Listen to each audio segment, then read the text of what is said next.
오늘 꼭 승리하십시다.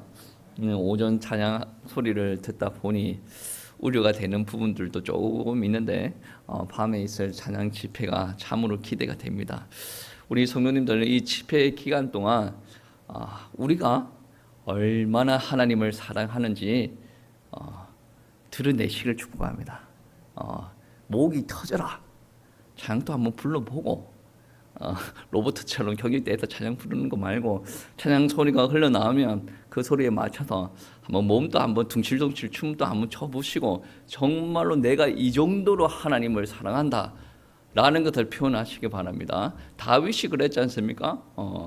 사랑을 표하는 거예요. 하나님을 사랑한다 이것을 표하기 바랍니다. 그런데 어떤 사람들은 그렇게 이야기를 할 겁니다. 나는 얌전하고 그리고 조용하게 그렇지만 깊이 있게 하나님을 찬양할 수가 있습니다. 저는 그 말을 들을 때 전혀 틀렸다고 생각하지 않습니다. 맞습니다. 맞는데 즐겁게 찬양할 때는 즐겁게 찬양을 할 수가 있어야 되고 즐거울 때는 목소리가 크게 나올 수도 있는 거고 즐거울 때는 몸을 움직일 수가 있는 거 아니겠습니까? 정말로 이런 상태까지 가는 것이 참된 영성이지 않은가. 여러분의 영성 제한하지 마시기 바랍니다. 하나님을 찬양할 때는 이래야 된다 정해놓지 마시기 바랍니다. 어차피 여러분이 하나님을 찬양하는 모습들은 성경에서 찬양하는 모습과 많이 달라요. 성경에서 하나님을 찬양할 때는 많이 역동적입니다. 근데 오늘날 찬양의 모습은 너무 조용해서 좀 안타까운 그런 부분들이 있죠. 음악 소리가 들려도 즐겁게 춤을 추지 못하는 사람들이 있습니다. 오늘 본문에서 그러한 이야기들을 하죠. 동네 장터에 아이들이 모여서 놀고 있습니다. 근데 그 아이들 중에 일부가 다른 동무들을 불러가지고 우리가 이러한 기쁜 일들이 있다. 우리가 악기를 연주하고 즐겁게 지내보자. 이렇게 이야기했음에도 불구하고 춤을 추지 못하는 아이들이 있었다. 그리고 반대로 장례식과 같이 아주 슬픈 일이 있는데 우리가 슬픈 노래를 부를 것이다. 그러면 어떤 일들을 해야 됩니까? 슬픈 일이에요. 슬픈 노래를 부릅니다. 그러면 가슴을 치면서 하나님 앞에 그리고 사람들한테 통곡하면서 부르짖는 부분들이 있어야 되지 않습니까? 오늘 말씀해 보시면 즐거운 음악 소리가 들려도 춤을 못 춥니다. 슬픈 소리가 들려도 가슴을 치면서 울지를 못합니다. 이게 바로 애들이 노는 모습들을 비유로 설명한 것인데 여러분 애들이 장터에서 모여서 놀 때 자기네들이 창의적으로 뭔가를 발현시켜 가지고 노는 부분들이 거의 없습니다. 어른들을 보고 노는 겁니다. 옛날에 우리 어렸을 때는 TV에서 방공, 전쟁 이런 것이 있었기 때문에 칼 가지고 총싸움하고 그렇게 놀고 산에 갔을 때는 솔방울 가지고 집어 던지면서 이러고 놀았어요. 왜 그렇습니까? 보는 게 그것인가. 그러니까 장터에서 애들이 춤을 못 추고 애국하지 못하는 그런 모습들이 있다라고 한다면 아마 그들은 어른들의 그러한 모습들을 가지고 그런 모습들을 바라보고 크고 있었다라는 것입니다. 여러분 아이들이 노는 모습을 바라보면 어른들의 삶 그 세대의 모습들을 우리가 알아갈 수가 있다는 거죠. 예수님께서는 이렇게 춤도 못 추고 가슴 치면서 울지도 못하는 이러한 아이들의 상태를 당시 유대 종교 지도자들에게 빗대어 이야기하고 있었던 것입니다. 유대 종교 지도자들은 어떻습니까? 침례인 요한이 나와서 천국을 이야기하고 회개하라라고 이야기했습니다. 그런데 그들은 어떻습니까? 전혀 반응을 하지 않아요. 판단을 하지. 예수님께서도 복음의 이야기를 전합니다. 반응하지 않습니다. 왜 그럴까요? 예수님께서 그러한 모습들을 보고 너무 안타까워서 마태복음 11장 17절 말씀에 어떻게 이야기하냐면 우리가 너희를 향하여 피를 부르도 너희가 춤추지 않고 우리가 슬피 울어도 너희가 가슴치지 아니하였다. 그렇게 이야기하고 있거든요. 선지자들이 하나님의 말씀을 전했을 때도 비슷하죠. 예레미야가 이 나라는 우상숭배로 망하게 될 것이다. 전혀 관심이 없어요. 많은 선지자들이 하나님께로 돌아오라라고 이야기하더라도 그들은 반응이 없어요. 왜? 나는 여전히 잘 지내고 있으니까. 그렇게 생각하니까 반응이 없는 겁니다. 그런데 예수님께서도 피리를 부르도 너희가 춤을 추지 못한다. 그리고 너희가 슬픈 음악 소리를 들어도 울지를 못한다 라고 이야기하고 있지 않습니까? 왜 그들이 그렇습니까? 침례 요한의 말, 예수님의 말에 관심이 없었어요. 그리고 약간 무언가를 정리를 해보면 그래요. 관심이 없다라는 말을 무관심이라고 표현을 할 수가 있죠. 우리 기독교 메시지 안에 가장 핵심되는 메시지가 말씀이 무엇입니까? 성경책 이거 한 단어로 표현해 보세요 하면 무슨 말이에요? 여러 단어로도 표현될 수가 있죠. 그런데 사랑, 하나님께서 인간을 사랑하셨습니다. 죄를 범하고 그렇게 죄악 가운데 있는 그 죄인도 사랑하셨습니다. 그 죄인들을 구원하기 위해서 하나님께서 언약을 주셨습니다.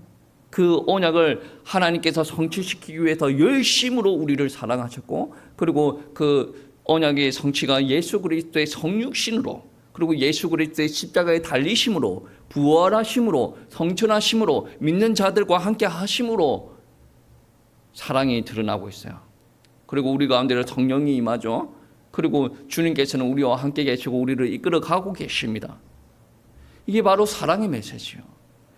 사랑이라는 말을 다른 단어로 표현하면 관심이죠. 인간은 사랑하지 않는 사람에게 관심을 표현하지 않습니다. 무관심이라는 것은 사랑이 식었다라는 말이에요. 강원용이라는 박사님이 있어요. 물론 목사님이기도 한데 이분은 무관심의 시대라는, 그래서 무관심은 징후보다 더 무섭고 칼을 들고 바로 내 옆으로 치고 오는 사람들보다 더 무섭다라고 이야기를 합니다. 무관심이라는 것은 현대인에게 아주 큰 심각한 문제다. 여러분, 우리 사람들은 내 옆에 사람들이 죽어가도 그러면 관심을 쓰지 않습니다. 목사가 설교하더라도 아주 곤히 잠을 자면 나는 어떻게 해야 되지? 목사가 설교를 하든, 목사가 고래고래 고함을 지르든, 목사가 이 집회를 예민하게 반응을 하든 관심이 없어. 이거를 바라보고 무관심. 여러분, 고난 당하는 이웃을 보더라도 관심이 없어요. 왜? 나랑 별 상관이 없으니까. 그리스도인 안에서도 관심이 없는 그 부분들이 있단 말이에요. 사랑이 없는 부분들이 있단 말이에요. 이게 요즘 시대가 오지랖 넓으면 안 되니까 적당하게 거리 유지하고 막 나쁜 말은 안 해요. 근데 사랑이 없어. 무관심합니다. 병입니다, 이거. 하나님의 일을 기획하고 하나님의 일을 준비하는데 관심이 없어. 큰일이죠, 이거는. 남의 일로 생각되는 건 아주 큰일이에요. 여러분, 그래서 우리는 예수님께서 하나님의 백성들한테 이야기하는 것들을 주의 깊게 되새길 필요가 있습니다. 요한계시록에 보시면 에베소 교회를 향해서 너를 책망할 것이 있나니 너의 처음 사랑을 버렸느니라. 나는 여전히 사랑을 하는데, 여러분 점검 한번 해보세요. 하나님을 사랑을 하면 하나님 일에 무관심할 수가 없어요. 처음 사랑을 버렸느니라 점검을 한번 해보셔야 돼요. 예수님께서 베드로를 향해서 어떻게 이야기합니까? 요한의 아들 시몬아, 내가 이 사람들보다 나를 더 사랑을 하느냐? 3번이나 물으시죠. 왜 뜬금없이 사랑을 이야기합니까? 하나님의 사명을 주기 위해서 사랑을 이야기하는 거예요. 사랑을 한다라고 하니까 사명을 주시는 거예요. 이 땅에 있는 많은 그리스도인들이 하나님 앞에 축복받기 원하고 내가 은혜 충만하게 누리기 원하고 삶의 현장이 변화되기를 원하지 않습니까? 그런데 내가 하나님의 사명 감당하기를 원치 않습니다. 이거는 축복받기를 원치 않는다라는 말이에요. 아니야, 여러분이 하나님의 사명을 감당하기를 원하지 않는데 하나님께서 여러분을 왜 축복 주십니까? 앉아가지고 하나님 이거 돈, 하나님 이 건강, 하나님 이 우리 가정, 하나님 우리 직장, 하나님 무슨 도깨비 방망입니까? 성경책을 보세요. 그런 성경 구조는 없어요. 비슷한 뉘앙스는 있습니다만은 처음부터 끝까지 성경책을 한번 바라보세요. 응답받은 사람이 어떻게 응답받았는가? 하나님의 마음에 관심 없는 사람은 응답이 오지도 않습니다. 응답이 온다라고 하더라도 하나님의 일을, 하나님의 영광을 위해서 하나님께서 응답을 주신다라는 말씀입니다. 여러분, 요한일서의 말씀에 보시면 요한일서 3장 말씀에 어떤 이야기를 하냐면 이웃을 향한 사랑이 없으면 하나님의 사랑이 그 안에 없다라고 이야기를 합니다. 짧게 제가 한번 읽어보면 그렇습니다. 누가 이 세상의 재물을 가지고 형제들의 궁핍함을 보고도 도와줄 마음을 닫으면 하나님의 사랑이 어찌 그 속에 거하겠느냐. 너희가 재물을 가지고 궁핍한 자들을 바라보면 당연히 도와주려고 하는 마음이 있어야 돼요. 도와주려고 하는 마음이 있으면 그 안에 하나님의 사랑이 있다는 거죠. 네 삶은 네 삶이고 내 삶은 내 삶이고 딱 닫아버리면 이거는 안에 사랑이 없다라는 말씀입니다. 여러분, 무관심은 무엇보다 우리 안에 하나님을 향한, 예수님을 향한 사랑이 미비하거나 없을 때 비롯되는 현상입니다. 여러분, 예수님에 대한 마음이 여러분 안에 없으면 사람이 이기적으로 변합니다. 교회 안에서도 성도들이 이기적으로 행동하는 모습들 있지 않습니까? 왜 극단적으로 변합니까? 자기 안에 자기만 가득하고 하나님에 대한 사랑이 없어요. 하나님의 사랑이 식었어요.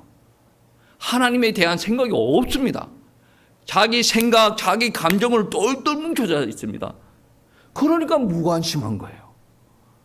관심이 많아야 되는데 무관심하다라는 말씀입니다. 사람들이 내 중심으로 살다 보면 주변에 아무리 즐거운 일이 있어도 내가 즐겁지 않으면 춤을 추지 않아요.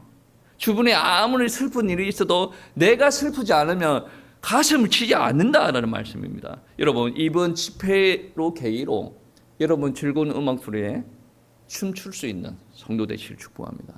정말로 애곡할 수 있는 그 음악 소리, 찬양 소리가 나오면 여러분 가슴을 치면서 회개하는 변화되는 회개하는 역사가 일어나기를 축복합니다. 무감각하지 마세요. 냉랭하지 마세요.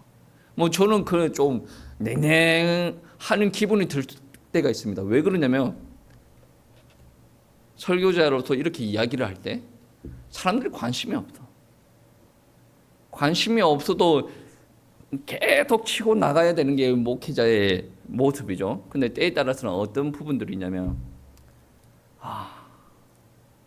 내가 설교를 잘 못하나 봐. 목회를 잘 못하나 봐. 사람들은 이 설교에 관심이 없어. 저는 심각하게 고민할 때가 있죠. 그때마다 위로받는 게 어딥니까? 저는 성경에서 위로받습니다. 하나님께서 이사야에게 네 말 듣지 않을 것이다. 언제까지요? 이 성읍이 패할 때까지, 망할 때까지. 사람들이 네 말 듣지 않을 것이다. 하나님께서 때에 따라서는 그렇게 설교자를 세우기도 합니다. 근데 저는 우리 성도님과 같이 가기를 원하죠. 어떨 때 저녁마다 설교할 때 보면 나 혼자 설교하는 것 같아. 그래서 나는 어떻게 생각하냐면 세웠으니 나는 이렇게 설교를 하겠다. 사람들이 관심이 없어. 저 관심이 없어. 여러분, 설교가 더 은혜스러우려면 어떻게 해야 되는 줄 아십니까? 물론 설교자가 설교에 시간적인 투자도 많이 해야 되고 이게 뭡니까? 설교에 기도도 많이 실어야 되고 그런데 성도들이 눈에 불을 켜고 바라보지 않습니까?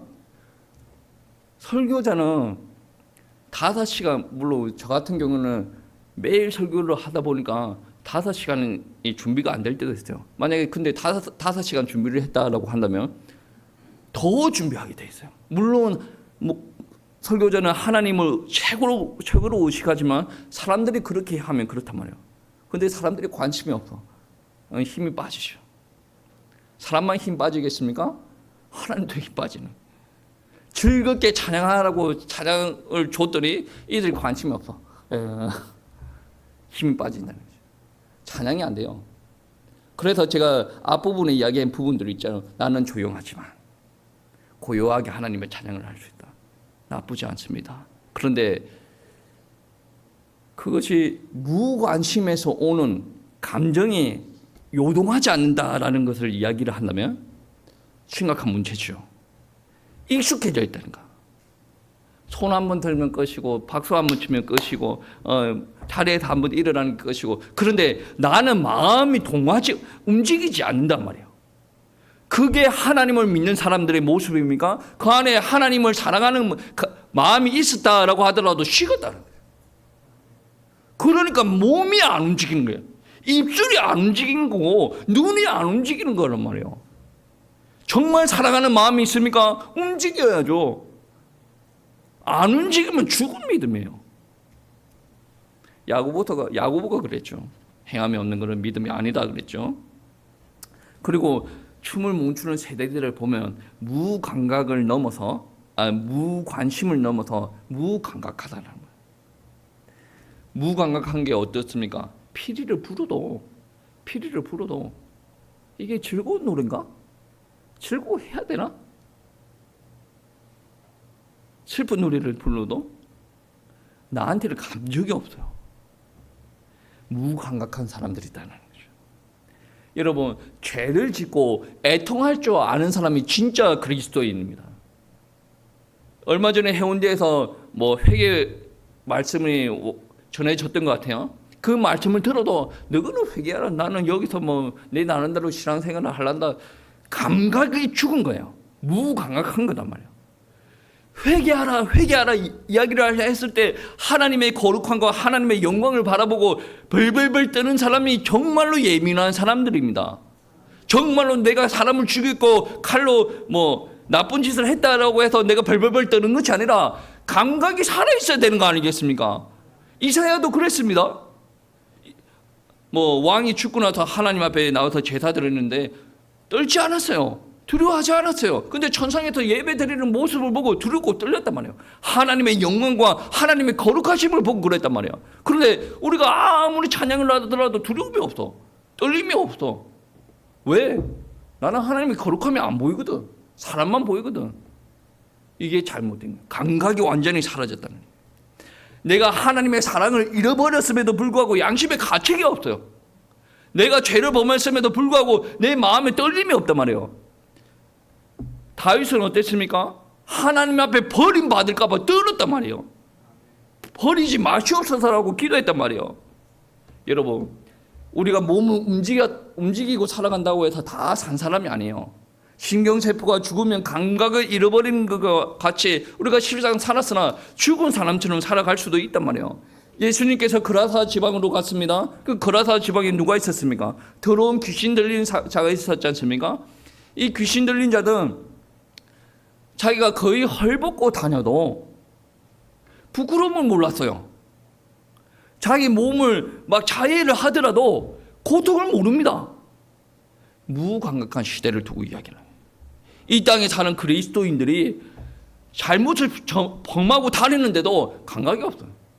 무감각. 그 안에 하나님이 있는가 정말로 의심스럽죠. 무감각. 자기 팔을 쳐도 저는 아픈데 감각이 없어요.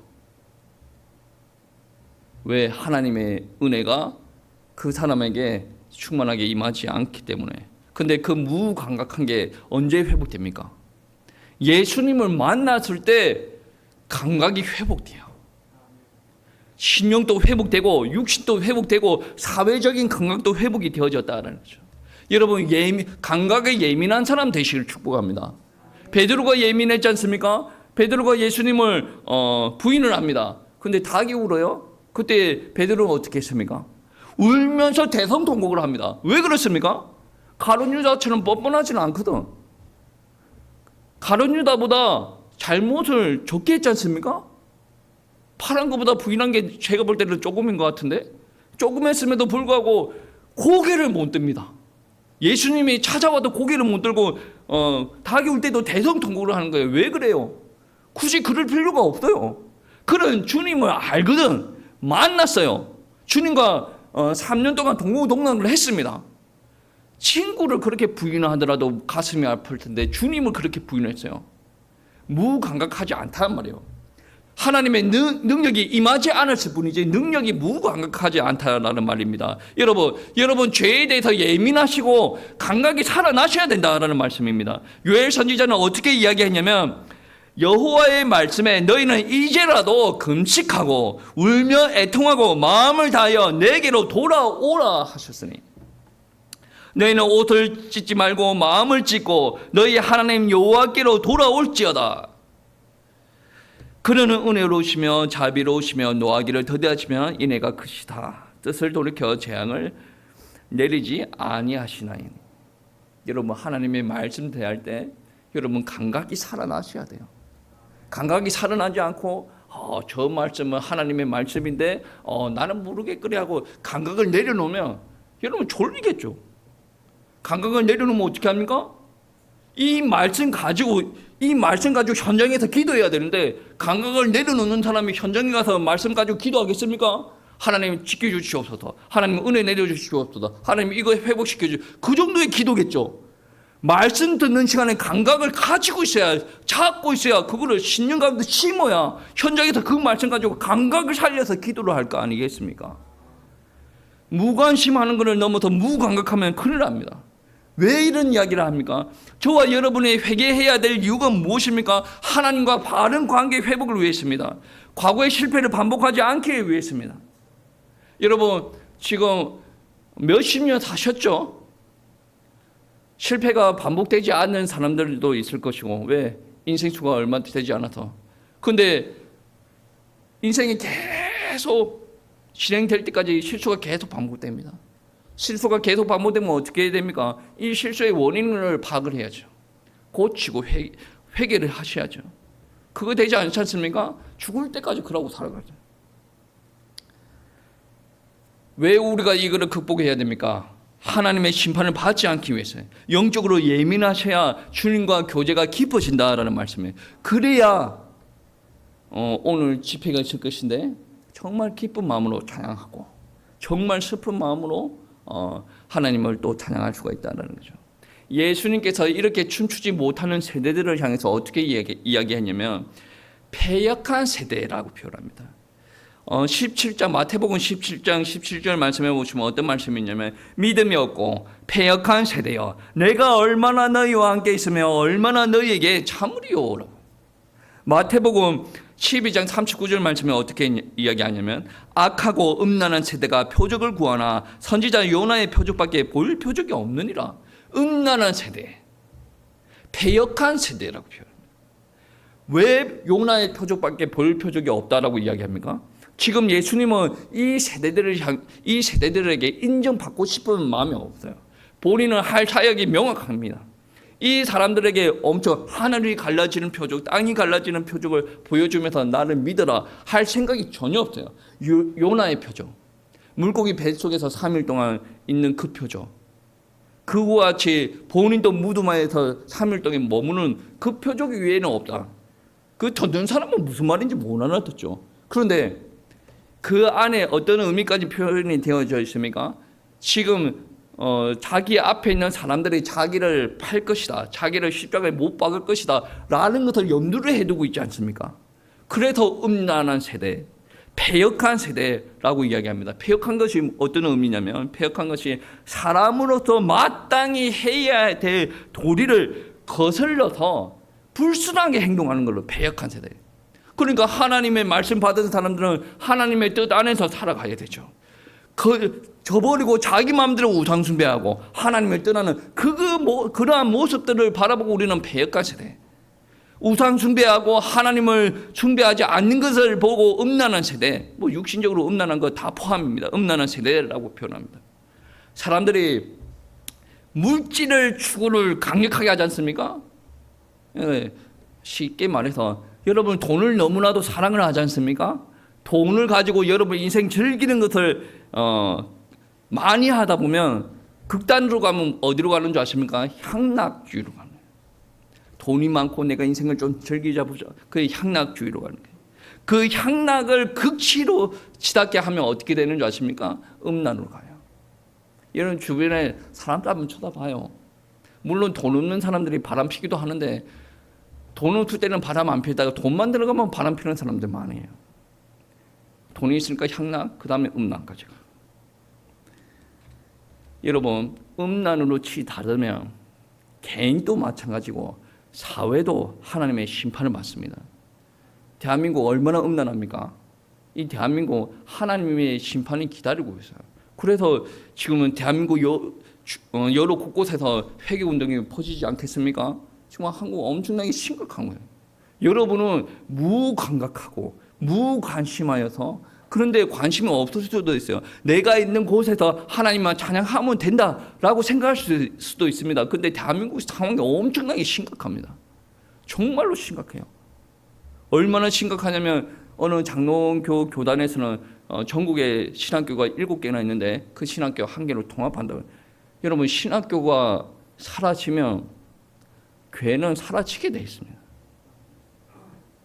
역사가 그래요. 역사가. 지금 유럽의 교회들이 문 닫고 있다, 문 닫았다 이야기하지 않습니까? 신학교부터 내려앉았어요. 그리고 나서 하나님을 믿는 사람들이 떠나버리고 교회가 사라지고 신학교 엄청나게 예민한 상황이에요. 근데 여러분은 내만 잘 살면 된다. 엄청나게 무관심한 시대에 살고 있죠. 분명한 것은 하나님께서 여러분에게 그리고 우리 사회에 심판이 들어오면 여러분 지금보다 더 힘든 생활을 감당을 해야 됩니다. 여러분 기도하시기 바랍니다. 나만 편하면 돼? 아니에요. 음란이 극강으로 치닫으면 하나님께서는 소돔과 고모라의 불유한과 불을 내리죠. 그것처럼 우리에게도 마지막 심판대에 들어섰을 때 그러한 일들이 일어날 수도 있겠지만 우리의 살아 생전에 그와 유사한 일들을 경험할 수가 있단 말이에요. 그러니까 우리는 어떻게 해야 됩니까? 춤추지 못하는 세대로 남으면 되지 않아요. 이 춤추지 못하는 세대에 감각을 입히고 관심을 사랑을 입혀야 된다라는 말씀이에요. 사도 바울은 로마서 12장 2절 말씀에 어떻게 이야기하냐면 너희는 이 세대를 본받지 말고 오직 마음을 새롭게 함으로 변화를 받아 하나님의 선하시고 기뻐하시고 온전한 신 뜻이 무엇인지 분별하도록 하라. 이 세상 가운데 있으면 하나님을 향해서 찬양을 할 수가 없습니다. 춤을 출 수가 없어요. 정말로 하나님을 향해서 애곡할 수가 없다라는 말씀입니다. 여러분 이 세대는 패역한 세대입니다.